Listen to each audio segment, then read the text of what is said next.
Market में अभी लाल लाल strawberry बहुत मिलती है। अब इससे पहले कि स्ट्रॉबेरी चली जाए, हम इसका आज जैम बनाने वाले हैं जिसे आप पूरे 5 से 6 महीने तक एंजॉय कर सकते हो। और अगर बाहर रखोगे तो करीबन 1 डेढ़ महीना आराम से चल जाता है। तो चलो फिर बनाते हैं जैम को। तो इसको बनाने के लिए यहाँ मैंने करीबन 350 से 400 ग्राम के आसपास स्ट्रॉबेरी लिया है। और इन स्ट्रॉबेरी का जो आगे का हिस्सा होता है ना, वो मैंने पहले ही कट कर दिया है।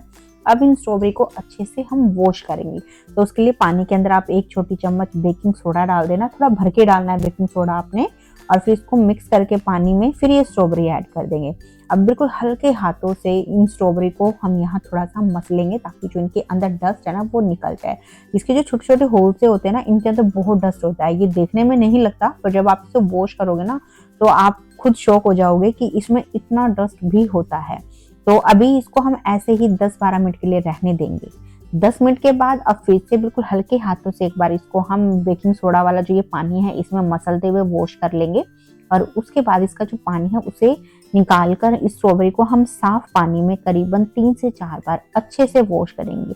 जब आप वॉश करोगे ना तो आप देखना इसमें तब भी कितना डस्ट होगा। तो आपने अच्छे से यहाँ पर स्ट्रॉबेरी को वॉश करना है।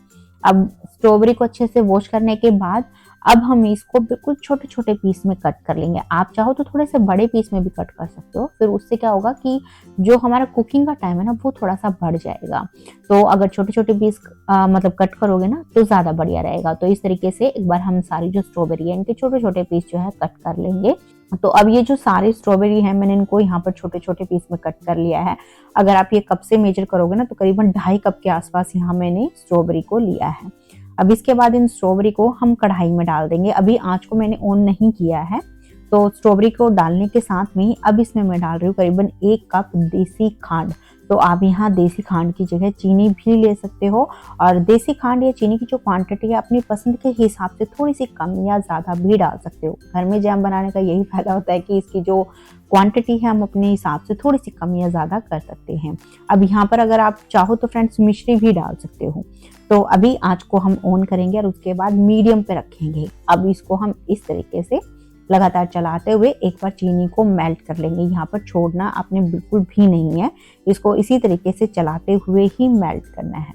अब जब जैसे ही चीनी इसमें मेल्ट होगी हमारा जो स्ट्रॉबेरी का ये जैम है बिल्कुल लिक्विड हो जाएगा। उसके बाद आपने आंच को लो और मीडियम के बीच में करना है। और अब आता है इसका मेन प्रोसेस, यानी इसको हमें अच्छे से पकाना है। जितना बढ़िया से इसको हम पकाएंगे हमारा जो जैम है उतना ही अच्छा बनेगा और उसकी जो शेल्फ लाइफ है उतनी ही ज़्यादा बढ़ेगी।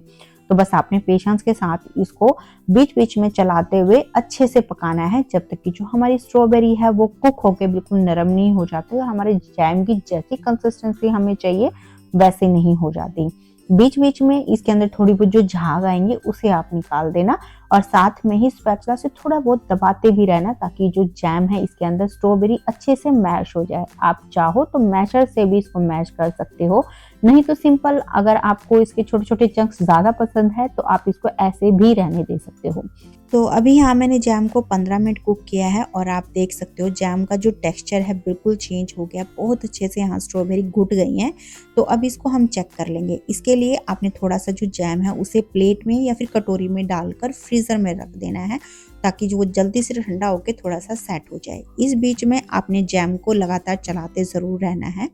अब जब वो जैम सेट हो जाए उसके बाद इसको हम हल्का सा तिरछा करके देखेंगे। आप जैसे देख रहे हो जैम गिर रहा है नीचे, यानी अभी इसके अंदर पानी का कंटेंट है, इसको हमें थोड़ा सा और कुक करना है। तो यहाँ पर हमें फिर से आंच को लो और मीडियम के बीच में ही रखना है और इसे लगातार चलाते हुए ही पकाना है।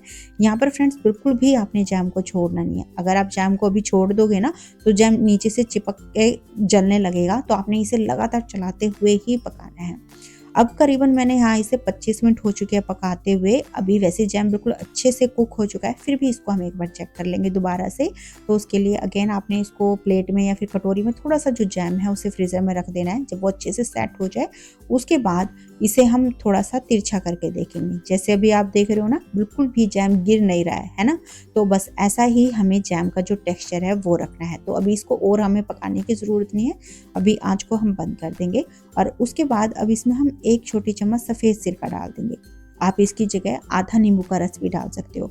बस नींबू का रस या सफ़ेद सिरका हम इसलिए डाल रहे हैं ताकि जो हमारा जैम है उसको हम लंबे टाइम तक स्टोर कर पाएँ, और इसमें जो एक क्रिस्टलाइजेशन हो जाती है ना चीनी की हल्की-हल्की सी, वो नहीं होगी सिरका या नींबू का रस डालने से। तो बस अभी सिरके को अच्छे से इसमें मिक्स कर लेंगे और उसके बाद अभी जैम को बिल्कुल अच्छे से हम ठंडा होने देंगे। अब जब जैम ठंडा हो जाए उसके बाद इसे हमें स्टोर करना है, तो उसके लिए आपने कांच का जार लेना है और उसको आपने अच्छे से वॉश करके सुखा लेना है। उसके अंदर पानी नहीं होना चाहिए, पानी होगा ना कहीं पे अगर एक आधी बूंद भी होगी तो ये जो जैम है वो जल्दी खराब हो जाएगा। बस जार में डालने के बाद इस जैम को आप फ्रीज में रख सकते हो करीबन 5 से 6 महीने, बिल्कुल भी खराब नहीं होता। वैसे आप कम से कम 1 से सवा महीने इसे फ्रिज के बाहर भी रख सकते हो। भाई सवा महीने तो मैंने भी रखा है, बिल्कुल भी जैम खराब नहीं हुआ था। बस आपने ध्यान रखना है इसको यूज करते समय कि आपने गीले हाथ वगैरह इसमें नहीं लगाना है, या फिर चम्मच वगैरह आप गीली यूज मत करना।